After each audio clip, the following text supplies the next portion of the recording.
Ladies and gentlemen, Dr. Barry Jean Alsley.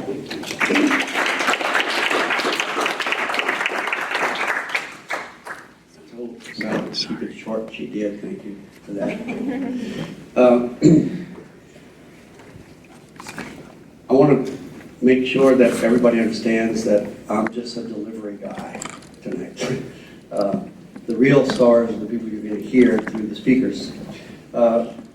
What this is about is oral history project that we did in 1978, 1979, supported by funds from the Louisiana Endowment for the Humanities. And Pat Rickles, who many of you know, and Matt Schott, who was a professor of history, were the principal investigators. And I was almost literally a kid and just had gotten hired by the university to man the Center for Acadian and Creole Folklore. And you may notice that in that title, the Center for Acadian and Creole Folklore, I have, since my arrival back at USL back then, always been interested in considering the whole part, the whole story, not just the Acadian side, not just, the whole story. And the whole story is an amazing, powerful fusion of cultural influences and linguistic influences that we have here in South Louisiana. It's what makes our food taste great, it's what makes our music wonderful, it's what makes our dancing wonderful, it makes our houses interesting. That fusion, if you try to tease it out, I often told my students, you could take a gumbo and analyze it back out, and you'd end up with flour and onions and oil and and it would taste good in pieces. It tastes good when it cooks together. That's, to me, the essence of what we have that's wonderful here. But we have to understand that, we have to acknowledge it, and we have to respect it, all sides. So, that said, just a little bit about me. So I got asked to because I was at the Center for Acadian Creole Folklore, and had some experience doing oral history interviews. I was asked to serve as the interviewer, or one of the interviewers and the recorder. Elmore Morgan was the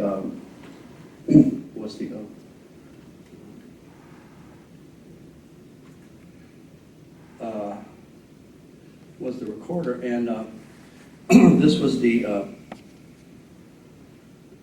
little bit about the project itself. It was co-sponsored by the Acadian Community for the Humanities, Louisiana Council on Human Relations, which is an ongoing group, with a grant from the Louisiana. It was called the Committee for the Humanities at the time.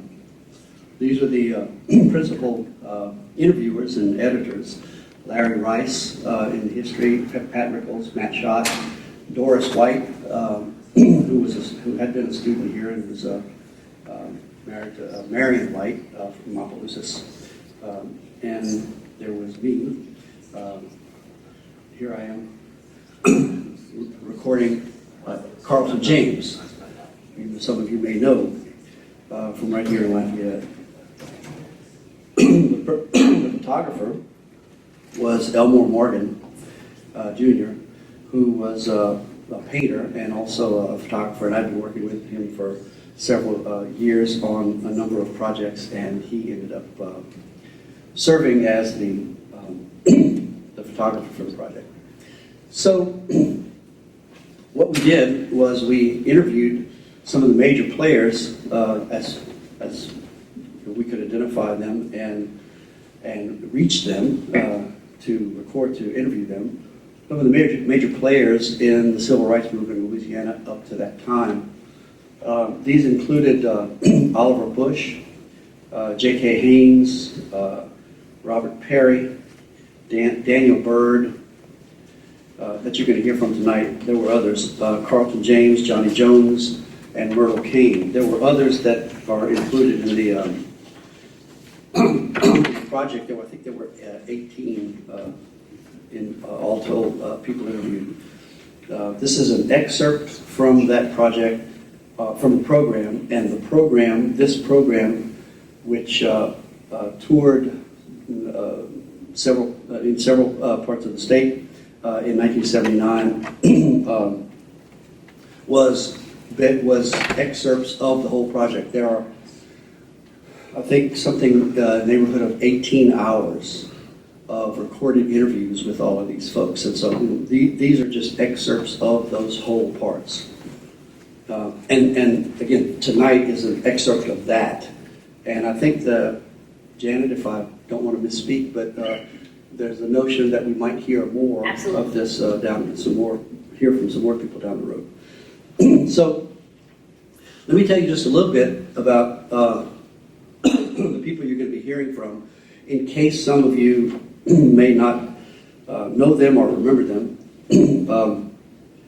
Oliver Bush grew up in Plaquemines and St. Bernard parishes near Chalmette, eventually moving to New Orleans, where he worked for Louisiana Industrial Life Insurance Company. Then he operated his own service station, as you can see.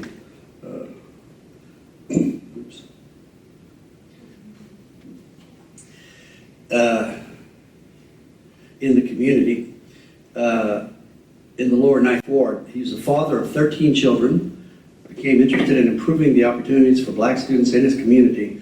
In 1951, he filed a lawsuit against the Orleans Parish School Board to get his son, Earl, to attend an all-white school across the street from his home. This suit eventually led to, and notice it's 1951, this is before Brown versus Board of Education. This suit eventually led to the end of the so-called separate but equal school system when the Louisiana law was found unconstitutional in 1960. His daughter, it was too late for his son because the suit took so long to evolve, but his daughter was one of the first 3 black students to integrate the public schools of New Orleans. He worked tirelessly all his life to improve conditions in his community, and there is now a playground in the lower Ninth Ward named in his honor. John Kermit J.K. Haynes was a legendary civil rights leader, educator, and strong voice for equal educational opportunities for all children regardless of race. He was active in the LEA, worked tirelessly for meeting desegregation of schools, focusing his efforts especially in Louisiana, saying he wanted to, quote, produce self-confident thinkers and build leaders for tomorrow. Robert Perry was born in 1911 in Wilson, North Carolina. Graduated from J.C. Smith College in Charlotte in 1929. He served as principal of Boggs Academy in Keyville, Georgia, as administrator of public schools in Thibodaux, Louisiana, followed by 17 years as principal of Walter L. Cohen Senior High School in the New Orleans public school system. His civic and cultural endeavors included serving as the district director of the Boy Scouts of America and active memberships in the New Orleans chapter of Friends of Amistad. He also served as editor for the Journal of Louisiana Education Association, LEA, from 1963 to 1964, and was inducted into Phi Delta Kappa fraternity, the Honor Society of Educators. He and his wife, Lillian, worked to enhance the quality of life for African Americans living in the racially and economically segregated Louisiana from the 1930s to the 1960s, acting as educators, musicians, Christian leaders, journalists, and civil rights activists. Daniel Byrd served in various positions in the NAACP for many years, including president and organizer of the NAACP State Conference of Branches, assistant director of the Department of Teacher Information and Job Security, and field secretary of the Legal Defense and Educational Fund. I have to be honest that when I was interviewing some of these people, I had no idea really who they were. Learning about what they did when they told me, but Daniel Byrd was a heavy hitter. He attended Crane College and Northwestern University between 1929 and 1935, graduating from Northwestern with a Bachelor's of Arts degree. Played professional basketball with the Harlem Globetrotters from 1935 to 1936 before moving to New Orleans. In 1937, He served as president and organizer of the NAACP State Conference of Branches. He served on a three-man NAACP team that investigated the blowtorch lynching of John C. Jones in Minden, Louisiana, and supplied the names of lynchers to the United States Department of Justice. The following year, he joined the professional staff of the NAACP as regional coordinator. Among his many civil rights cases, from 1951 to 1967, he assisted in the school desegregation case of Oliver Bush versus Orleans Parish School Board. He provided technical assistance in the desegregation suit of Claradale Constantine versus Southwestern Louisiana Institute here, and in the Alexander Pierre Thureau Jr. versus Louisiana State University case to desegregate the undergraduate school at LSU. Big stuff. Between 1956 and 1970, Mr. Byrd gave technical assistance in school desegregation cases in states of Louisiana, Mississippi, Arkansas, Texas, and Illinois. He retired from the NAACP in 1977 and passed away in 1984. Carlton James was a pioneering educator and civil rights leader, active in voter registration and school desegregation here in Lafayette Parish school systems. He was a quietly courageous, soft-spoken man. He helped to break the voter registration impasse after World War II by showing up at the courthouse to register dressed in his Army uniform, and walking past those attempting to block the way with dignity and a sharp wit, as you will hear. He worked tirelessly throughout his career as a teacher to improve educational opportunities for African American students in Lafayette Parish and beyond.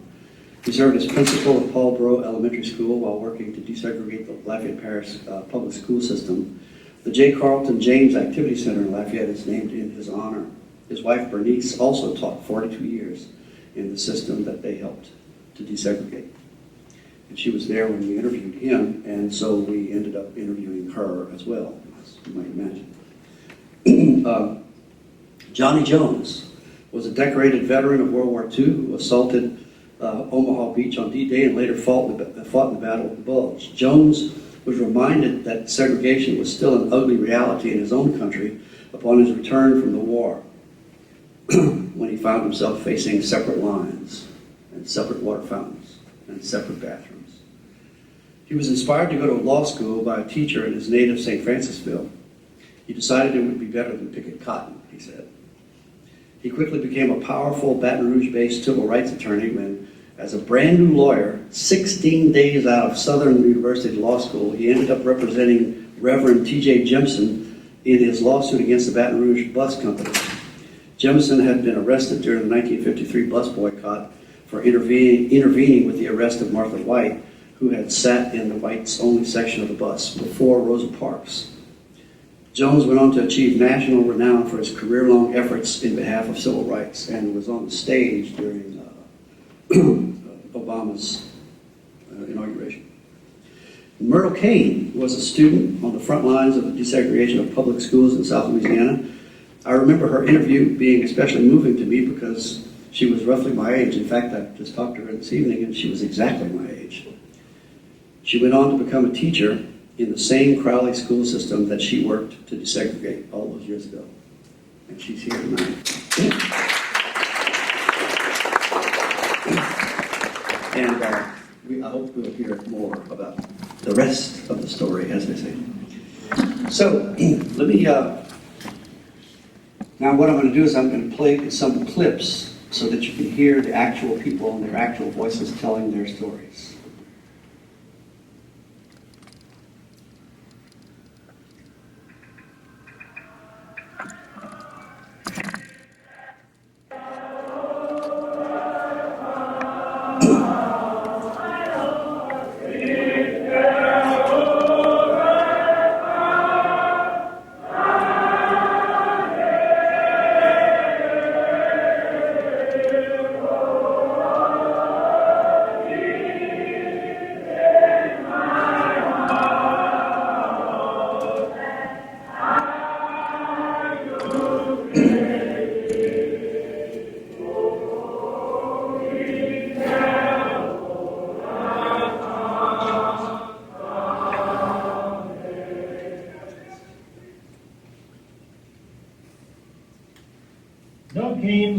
Pains, an oral history of the civil rights movement in Louisiana.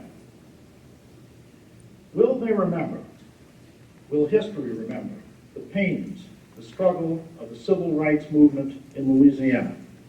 Mr. Oliver Bush, who more than 25 years ago filed the first suit to desegregate the public schools in New Orleans, wonders about the young people. Will they remember? I don't know whether or not they told about these things. Do they know about the things that the older people have gone through in all areas, not only school, but the whole total package of civil rights for blacks, constitutional rights that the Constitution give all American citizens. I'm not sure that they are aware of it or think about it serious enough. The purpose of this program is to help remember, to preserve an important part of American history, to put on record what was involved, what was accomplished, and what was the cost in human terms that concern us all. Mr. Bush and 16 others personally involved in the civil rights movement in Louisiana tell us in their own words. As one of the narrators, J.K. Haynes, explains, written history won't reflect what I tell at this time. In their own words, Mr. Daniel Byrd and Mr. Robert N. Perry begin by recalling the humiliations of Jim Crow segregation in New Orleans, resulting in one of the earliest boycott protest movements. Their conversation goes on to describe how far the movement would have to go, how much would have to be overcome. Shown interviewed at St. Stephen's Baptist Church in New Orleans, Mr. Byrd was in charge of education problems for the national office of the NAACP. Mr. Perry was a concerned school principal, a leader of the Boy Scouts, and the Louisiana Education Association. You may think I'm lying. There was a single bathroom that a Negro could go on Canal Street except the Southern Railroad Station. You had to walk from Basin and Canal, if you got the middle street, all the way to the elementary state, and maybe the toilet was locked. Because as soon as past the day, one train down was locked, and you had to have a ticket to go to the bathroom. You can imagine.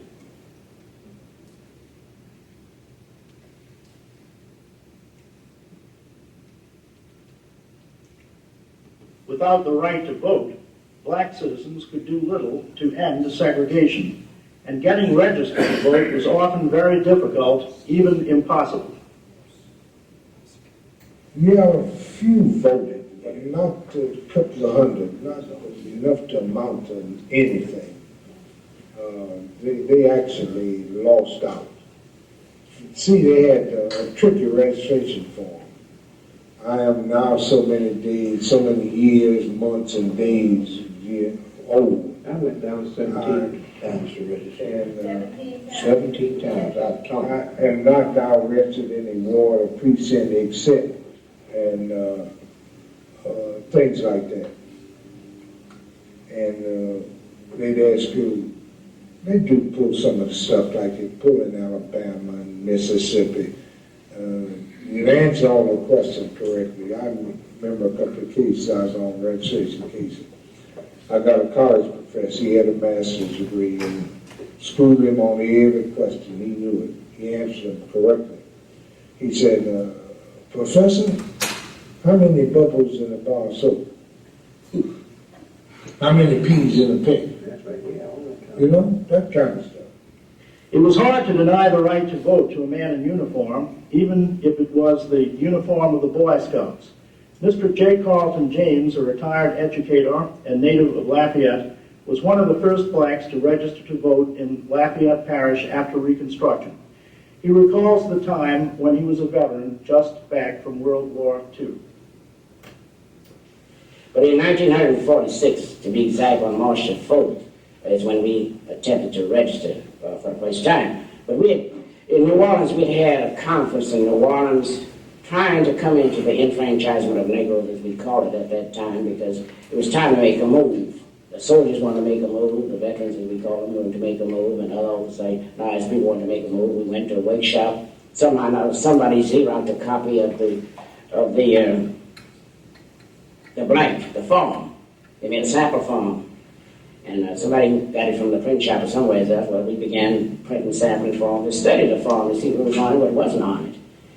So on March the 3rd, some 14 of us have decided, well, we're skilled enough now to go ahead and try to register. So the morning, only 4 of us showed up. Wallace James, my father, same old junk man, Clifton J. Mouton, Undertaker, and myself. Since I just got out of service, well, I put on my uniform, my army uniform, and went on up there. We figured that he couldn't deny a soldier the right to register if he showed up, you know. So we walked into the registrar's office of Mr. Ebay, was registrar at the time, and he said, "What y'all want?" I said, "We come to register." But he was so nervous he didn't know what to do at that particular time with us, one way or the other. So we went, all right. So I sat down, I was the first one. He passed it to me, and I hurried up and got through. He said, "Wait a minute, you got to interpret the Constitution over here." So he got the book out, looked through like he must have been about 4th or 5th grade, you know. And he began asking some questions, what this and what is that and what's the other thing. Well, we were answering rather fast, so he figured, well, there must be something. And some of us, when he looked at the form and saw that some of them had finished college, others had finished high school, he said, well, he must be better off than me. So he arrested all of us that day. But they registered. But they wouldn't name who they were or anything else. They tried to push it out to people for a while. But in July of that same year in the big city of Burr Bridge, you know, the center of the Confederacy in this area, our own representative got up there, and he was a big speech maker. He said before Negroes were killed in the city of Lafayette, or in the parish of Lafayette, he'd walk up to blood up to his neck. So 3 or 4 days after that, we read in the paper, we happened to meet him. And I told him, I said, well, I didn't know anybody could ever walk with blood up to their neck. I thought they had to swim in it when it got that deep. Mr. Haynes tells, with ironic understatement, of outrageous acts perpetrated against blacks who tried to register, or even against those who were mistakenly assumed to be trying to become registered voters. And a rather interesting case was in St. Landry Parish, your parish, Doris. We filed a suit for some schools. St. Landry didn't have a single decent school for black people. And Dr. Donato and some of the others left town, and corresponding, the Mitchell filed a suit for registration and voting. And Attorney Turo and Lewisburg were the attorneys in that case, and they found it rather convenient to kill him. And Alvin Jones took a group of French-speaking boys into Opelousas to try to register and vote, and they beat up Alvin and the boys, and Alvin subsequently died. There was a case that the French-speaking boys went in to try to register for the army, and they thought they were coming to register to vote, and they beat them unmercifully. And that was the sort of history of St. Landry Parish. Besides voter registration, the major area of protest was in the area of education. Carlton James remembers what black schools were like when he was a young teacher. I taught at Ridge. My first assignment was at Ridge in the 2nd Ward in 1936 through 39. What did you have in the way of books, supplies, and But you had, when I walked in the school, there was one table and one bell and nothing else but a chalkboard. What did you do for books? We were supposed to go to the white school and get some books, and I walked up at the front of the school to go to the principal's office, you know, and he said, politely send me around the back. Go to the back, you don't come through to the school. So he and I had a row right then.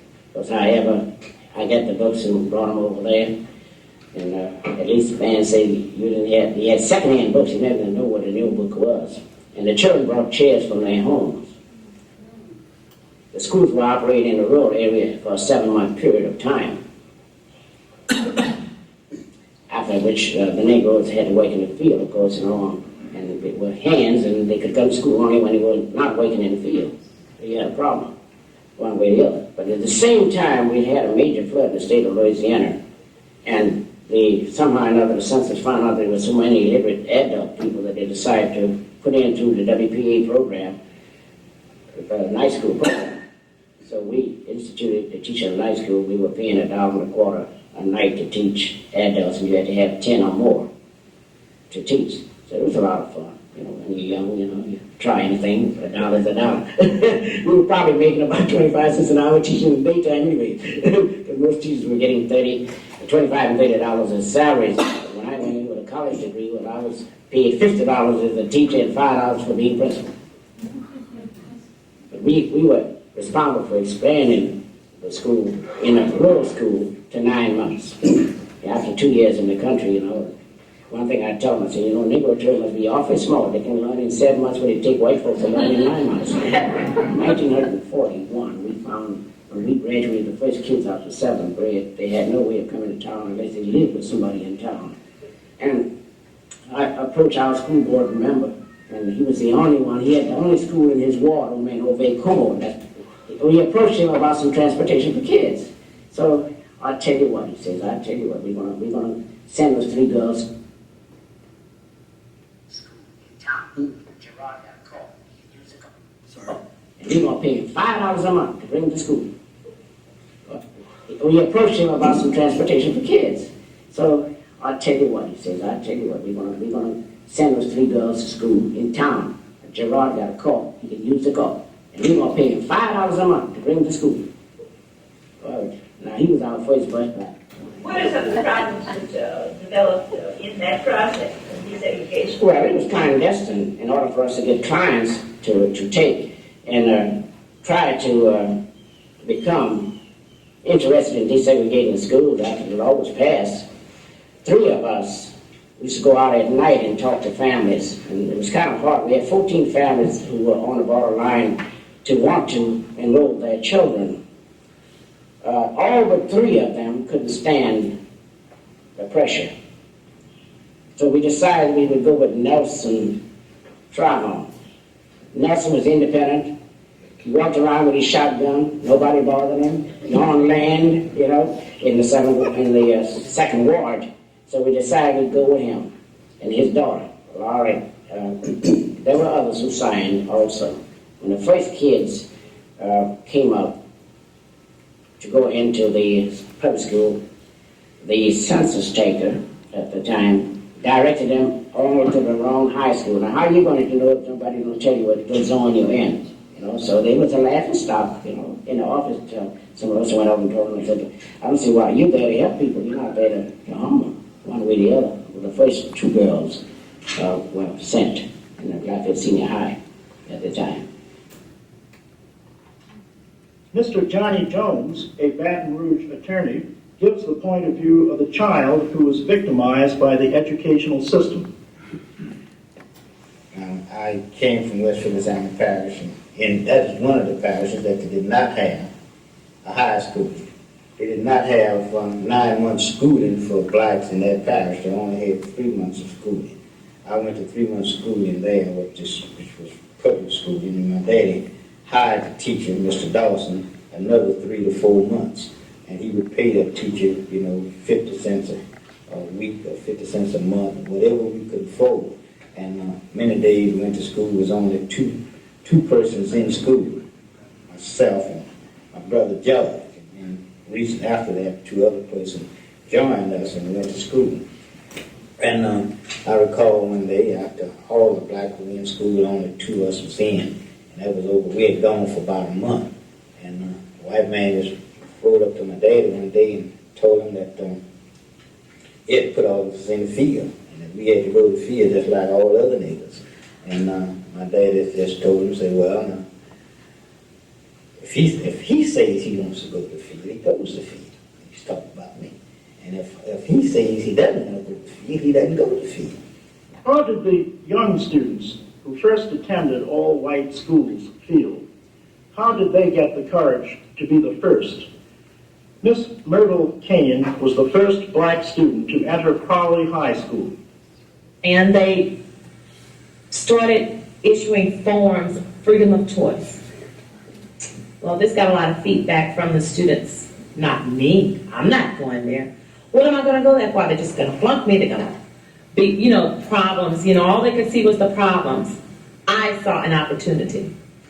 And I decided that I wanted to take this opportunity of freedom of choice You know, I had to prove something. I knew what I could do, but I just wanted to prove to them, you know, that, hey, you know, I can do it too. So I brought the paper home, you know, and my parents naturally, they couldn't believe that I wanted to do that. You, out of all people, you know, why? They couldn't understand why. But I was determined, and I filled the form out and, you know, pleaded with them to sign. So they allowed me to, and I signed it, and I was to enter Crowley High School, that, you know, the beginning of the school year of 67, which would be my junior year. I did. But I had other objectives. I didn't want to just attend the school, I wanted to become involved. So I had to join my first, I started gathering information about the type of activities that I could participate in. And one of them was Topperettes, the marching group. And I parked the car and got out and walked through the gate, and I'll never forget that. Everything stopped. And all eyes was on me. How did you feel? A little scared, a little nervous, a lot of tension. I was in a very highly emotional state because I didn't know what they would do. I didn't know how the students would accept me. I just didn't know. And each step I took closer toward the crowd. I didn't want to turn back, but you know, all of a sudden you have this outburst of noise, and then everything stops and everybody's looking at you. Everybody was just looking at me. And the first word spoken was, "Are you coming here?" I said, "Yes, I am. And I'm here now to find out information of how I go about joining this marching group." Complete silence. I stood there. They looked at me and I looked at them. And one of the students started talking to me about, you know, the procedures and what should I do. And my mother somehow found a white lady that had a daughter in Topperettes and had a uniform, and she purchased the uniform from them. And that's how I got my uniform. And you speak of the fly in a bowl of milk. Well, that's what I was, a fly in a bowl of milk. I was the only the only black person, and this was an accomplishment for me because I knew what I wanted to do, and this was just the beginning of, you know, my 2-year experience. I remember our trip to Natchez, Mississippi. I have to say this. We went to visit the plantation homes and the tulip gardens, and I was again the only black in the FHA club. And the only blacks you saw were the peddlers on the streets, the butlers and the maids dressed in uniform to open the doors, receive the tickets, you know, this type of thing. Here I came, dressed just as well as the whites, better than some, you know, in with them, a group. And I walked into this one plantation home, and this was an elderly white lady. And when she turned around and saw me, it was like somebody was holding a double barrel to her head. The expression she gave me. And she jumped, you know, and she says, "Oh, oh, oh, you know, when did this start? When did this start? When did they start letting these niggers in here like us, you know?" And this, at first, I just wanted to reach out after her, you know.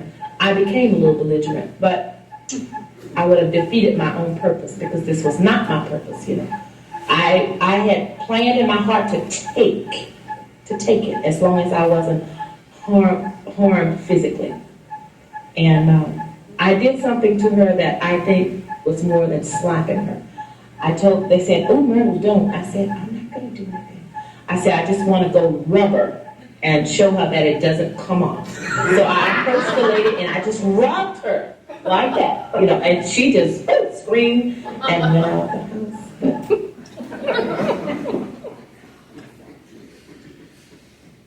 So those are the interviews.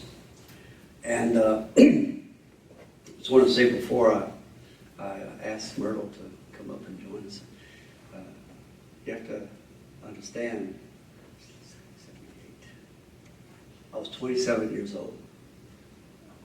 I just lived through some of that from a remarkably different perspective. To be able to hear those stories of amazing courage, and at the same time, people who were able to keep even a sense of humor about some of the most awful treatment was overwhelming to me. I could never be the same ever again. I mean, I don't know if y'all know anything about me. I grew up on Madeline Street, across the street from St. Anthony's Church. So, a long time. My father was a barber at the City Barber Shop on Jefferson Street, and long time resident of Lafayette, and started school in 56, 7, and graduated in 69, just like Myrtle. And we saw it, but my experience with that was remarkably different, and I can't tell you how enriched I felt, hearing all these stories. Again, you realize that you only heard little snippets of 2-3 minutes at a time. There were 18 hours of interviews where there's absolutely meticulous detail and amazing memories, and all of these are in the archives, and I really feel like it may be time to revisit this. One of the things that drew me to Move the Mindset was its obvious focus on the future. Not getting stuck. There's nothing, the past is the past, and there were terrible parts of it, but, what are you going to do? You can't undo that. Unfortunately, you can't undo that. What you can do, what we all can do, is figure out how to make a good step toward the future, how to figure out how to maybe make this better, how to fix it. And so why go back? Why go back to 1978, 79? Because I think that sometimes the best way to pick a direction for the future is to remember what happened and not pretend that it didn't. And for me, hearing those voices again, it's very emotional. It overwhelmed me. It overwhelmed us all. Well, I remember when we were editing this, picking out those excerpts. We were working at Louisiana Studios on Stevenson Street here, nearby. And we had to stop. We just had to stop every once in a while because I just couldn't concentrate on what we were doing because it was so emotional. Anyway, Myrtle. Myrtle Kane was the last person you heard. Young woman, by then a student at UL. She was working in the Foreign Language Department, which is where I got my first degree, my BA. And so we were interacting with each other. We've seen each other. And she graduated from high school in 69, just like I did. And when I mean, all of these interviews were overwhelming, but Myrtle's really drove it home because, we were the same age. Come up, you want to come up? And she,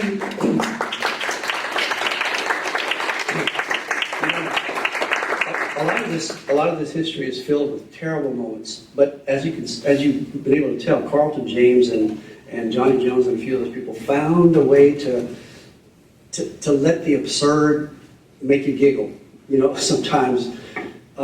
In Myrtle's case, think about the amazing story. She ended up getting a job teaching at Crowley High School, the school system she helped to desegregate herself.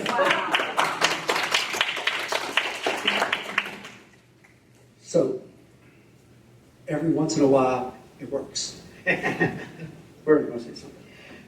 Well, of course, okay. Maybe you could tell us a little bit about what it was like, that experience, being interviewed and Okay. getting a chance to tell your story was like. Okay. Good evening. I'm Myrtle Kane. Yeah, right. I am Myrtle Kane, and I'm just so elated to have reunited with Barry once again after all of these years. I was so excited to hear his voice on the telephone. But yes, I had that experience, and I think I'm a better person for it. It was bittersweet. And after all of that, I recently retired last school year in May from Crowley High School after 37 years. They didn't want to see me go. They didn't want you to come in, they didn't Oh, want you to no, because Miss Kane took care of hers and everybody else's, you know. But there come a time when, you know, you have to do what you have to do. So it was time to go. I love what I did, but it was time to go. It was a funny, two things I want to tell you. At a pep rally, they were calling out the alumni of Crowley High School, and they left me off.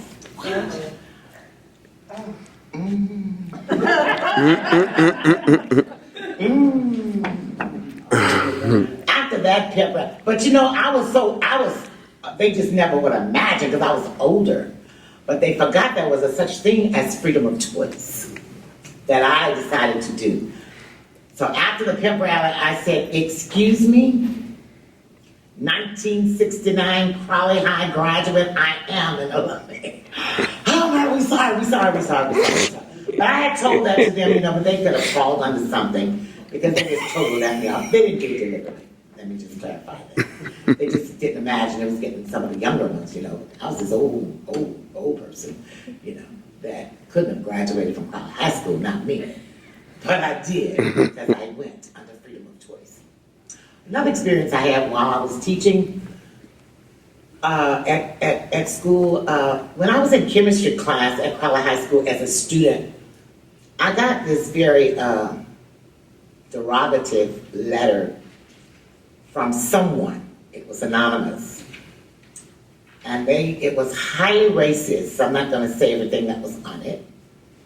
And they called me all kind of names for no reason at all. I guess because I was black and I had entered Crowley High School.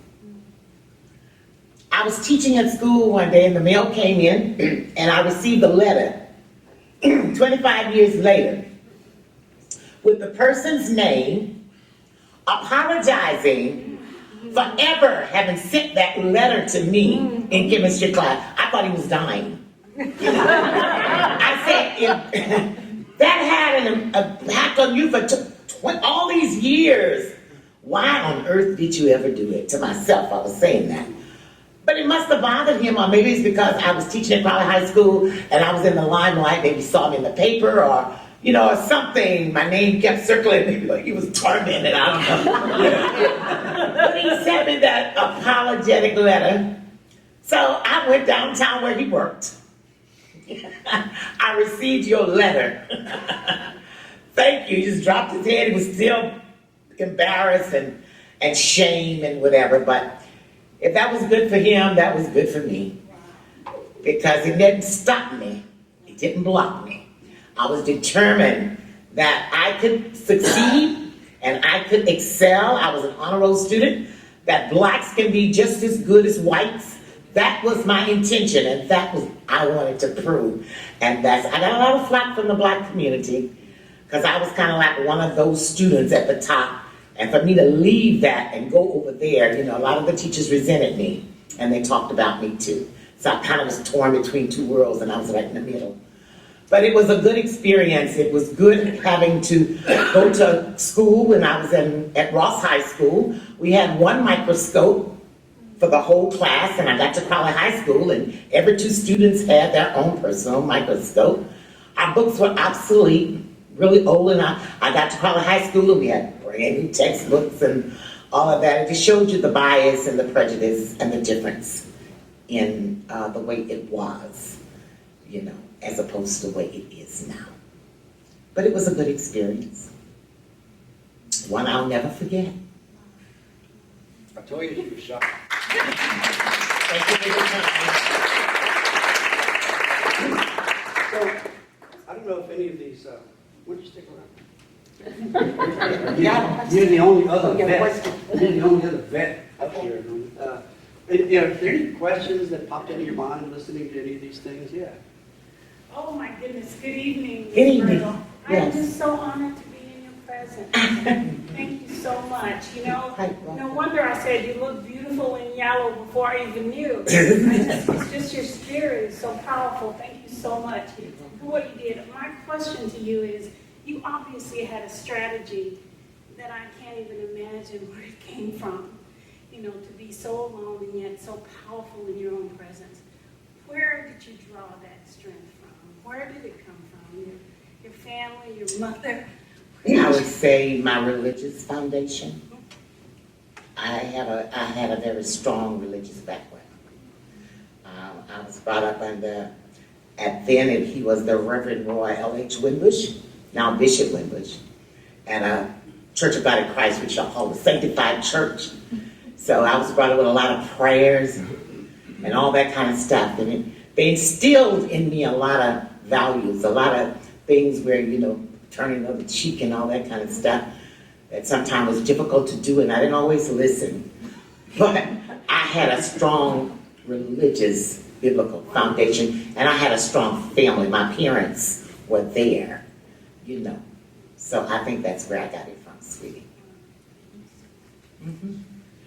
You know, it occurs to me that this opportunity obviously should have been available to all students, no matter what, average anybody. But in order to break through, it's the Jackie Robinson principle.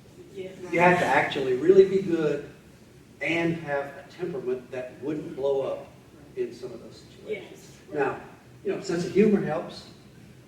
Keeping a sense of perspective helps. But I think that, you know, would you say that might have been, I'm just comparing you to Jackie Robinson. Yeah. Really bad. No.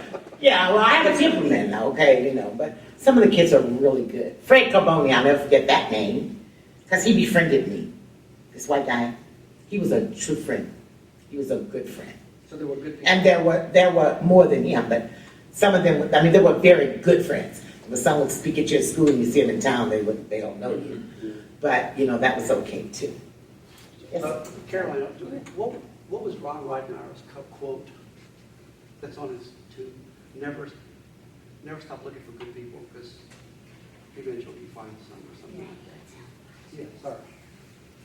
I was interested to hear you were a junior in 1967. I think that's not too different from when I was a junior in high school. And just the thought of doing something like you did is amazing to me. Yeah, I shocked a whole lot of people. What? I shocked a whole lot of people. Did you ever... Mainly my parents. At any point, I mean, you said you had determined, and you obviously thought about this, that you were going to keep going unless you were physically harmed. Mm-hmm. Did you fear physical harm? Was that a real possibility in Crowley in that period of time? I did not. Because I had this other side of me, too.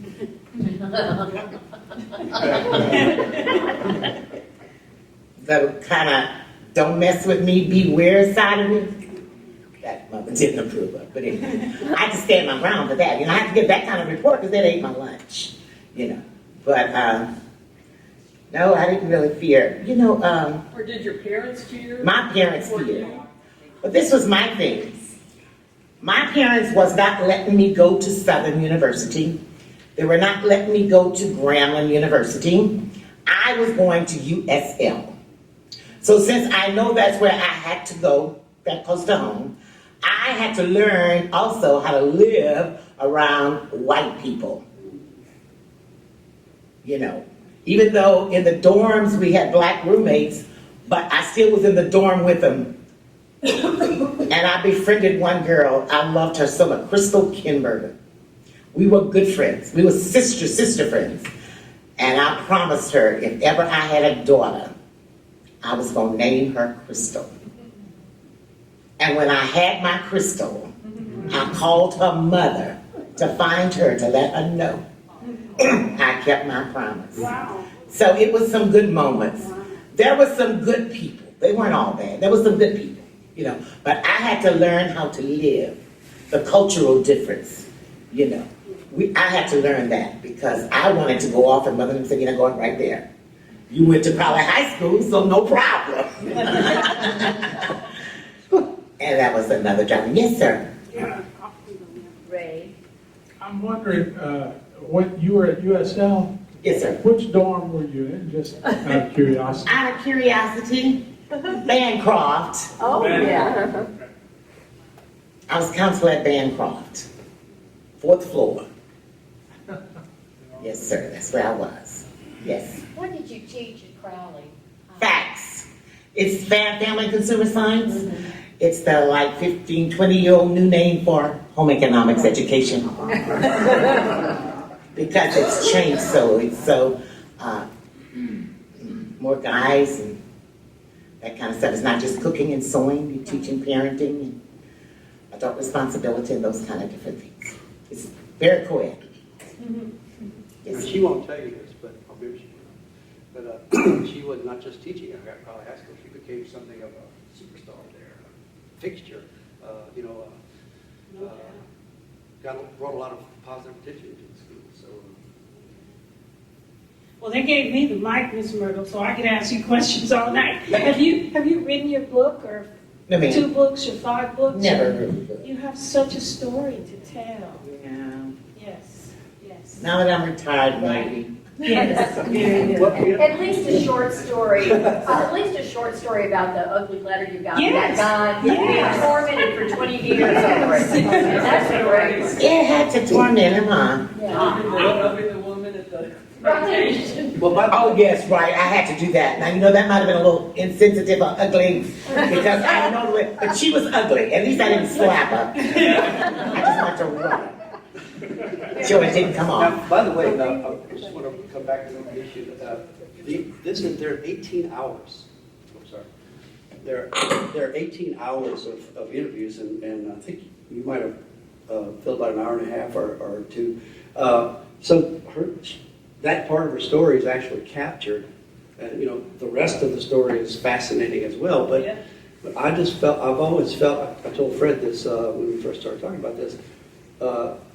Somebody needs to go in there and transcribe those things, and even if it just comes out as a series of transcribed interviews, that information with that perspective, that personal observation, that those people who were in it, who were there. Imagine Oliver Bush bringing that suit for the first time in 1951, and it becomes too late for his son because he moves on, but his daughter, he walks his daughter across the street to the school, and I don't know if you've seen some of these civil rights documentaries of those little bitty girls, teeny fragile little girls, and yet not fragile, walking into the schools. Well, that happened, and he saw that, and we asked him during this interview process, I said, man, that's just so amazing to have put yourself and your kids and trusted the system, put yourselves on the line like that.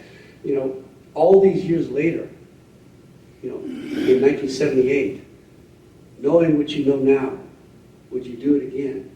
And he said, I would, because there's no games without pain. What lessons do you draw from your experience for young people today, African American or otherwise? Are the challenges similar? I mean, we're in a culture of social media and insults hurled everywhere. Are the challenges the same, or have they changed? I think basically they could be the same, but as the title says, there are no gains without pain. Somebody have to go through it, and then they see you go through it, and then they can say, well, maybe I can do this too. It could be a lesson to them. I would do it over again and again.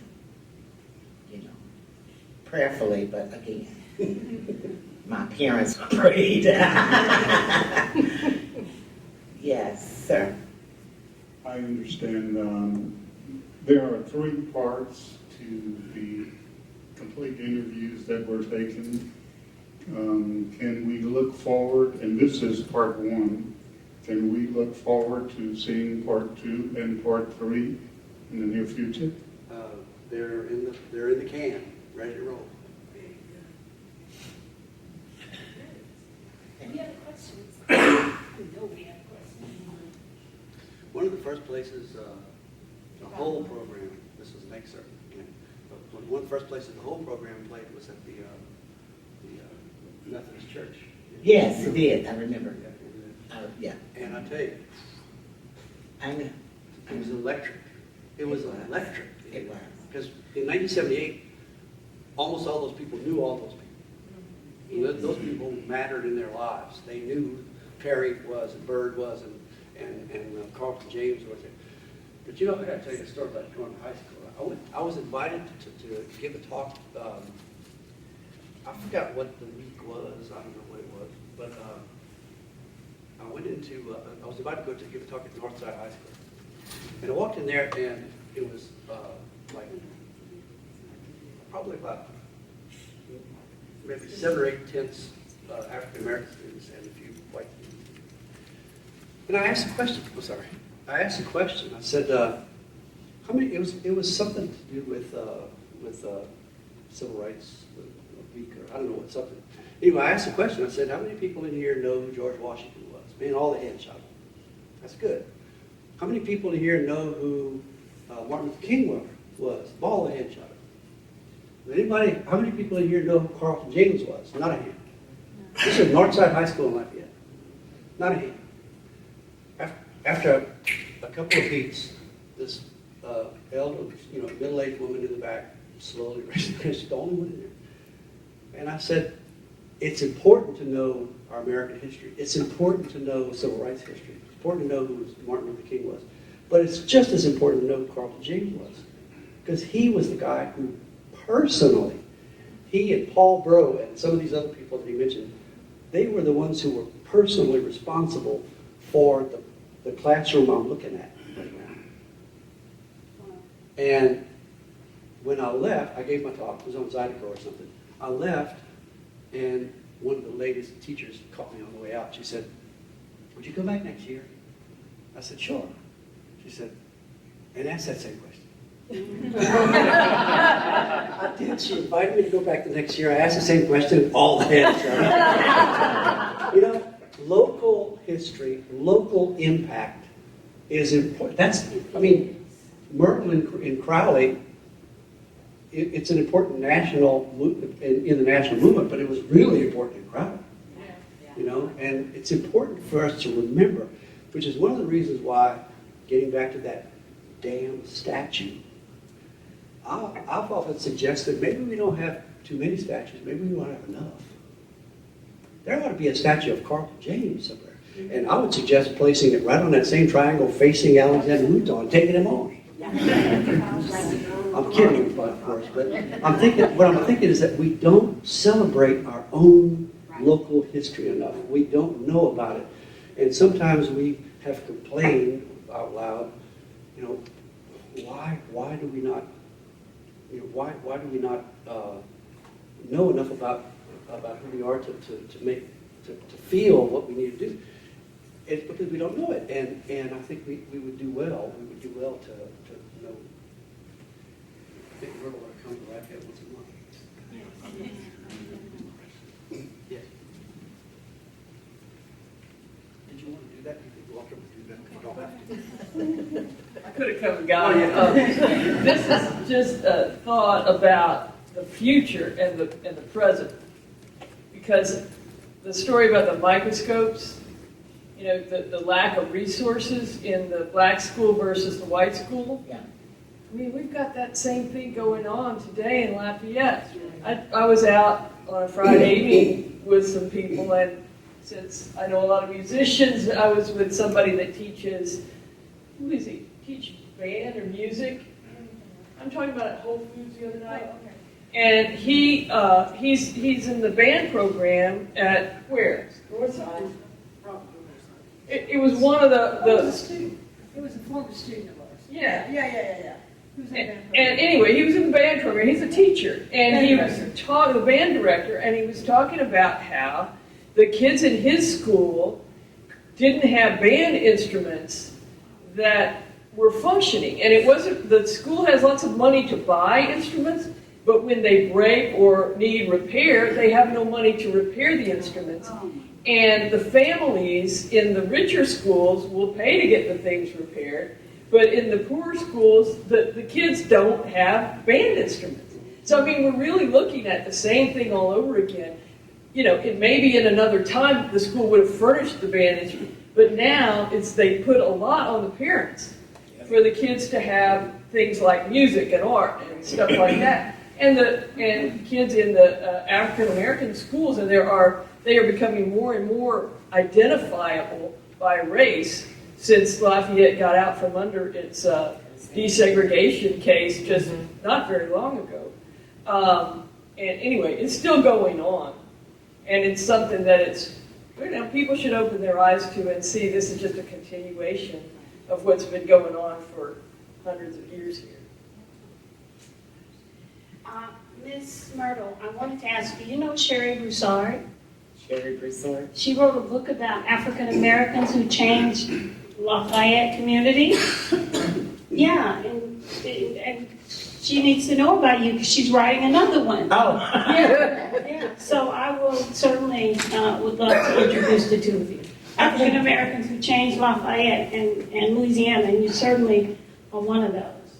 Well, thank you. Yeah. Any other questions? Yes. Ms. Myrtle, I'm curious. You're retired now. I am. But you've been with many, many students. I'm wondering if you've established any type of mentorship with anyone that is looking to you for guidance. I have just finished Between the World and Me, and reading that book and seeing the heartache that some of our brothers and sisters have because of what they've gone through and the fears that they've had because they continued that from the influence of their parents. So you were able to overcome that. Have you helped or have you thought about mentoring students and young people and young professionals even with your courage and your motivation to succeed? Okay, I don't do it on a regular basis. When I was teaching, I did constantly. I'll just tell you one incident of a young man who was following in his brother's footsteps, headed for destruction, wanted to get into drugs like his big brother and that kind of stuff, and I saw he had a good heart. He had a good heart. And I put him under my wing. I talked to his mother. I kind of like take the low level and make him like maybe head of a group or something to give him some type of self-confidence. Well, honey, he had turned his life around. All the teachers said, oh, Miss Kane, you see. He graduated and now he is district manager for O'Reilly. A wonderful young man. And he calls me mom. God took his mother. He calls me mom. And his children calls me grandmother. I hear from him every Christmas, Mother's Day, birthday. He drops by my house and visit. And I love him. My girls know that's my son. So yes, and if the parents contact me now, one did a few days ago, Ms. Kane, can you talk to so-and-so? Sure, certainly I can talk to him. I'll be glad to do that. So yes, I do it, but just not on a regular basis. I'm not set up to do it. But anybody call, anybody ask or inquire, I'm going to sit there and try to nurture and, talk to their children. Yes. Thank you. Thank you for inviting me. One more question. It's unfortunate that stories like that is being left out. And the kids nowadays don't realize it wasn't too long ago that this exists. We've got this one month out of a year in Black history. And I'm asking and I'm wondering if we can set it up that you would visit the school and have a 30-minute either, who's that? My name is Elroy Broussard, School Board Representative, District 3. If we can set something up like this to remind the kids that this basically still exists. And if we can set up some time at each high school, each school, especially my district,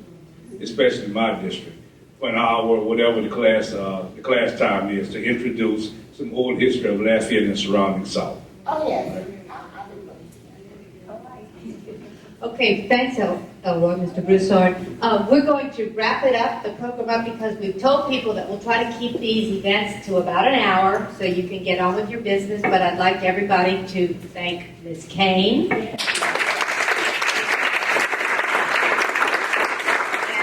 Dr. Osselay. And I'd like for everybody to remember to sign in at the back in the event you haven't, because we'd like to keep you on our mailing list so that we can invite you to future events like this. We have quite a few. And this is a very, very busy time. There's things going on every night this week. Otherwise, these chairs are often filled for our events. So please, don't forget to sign in. Thank you all for coming, and be safe out there.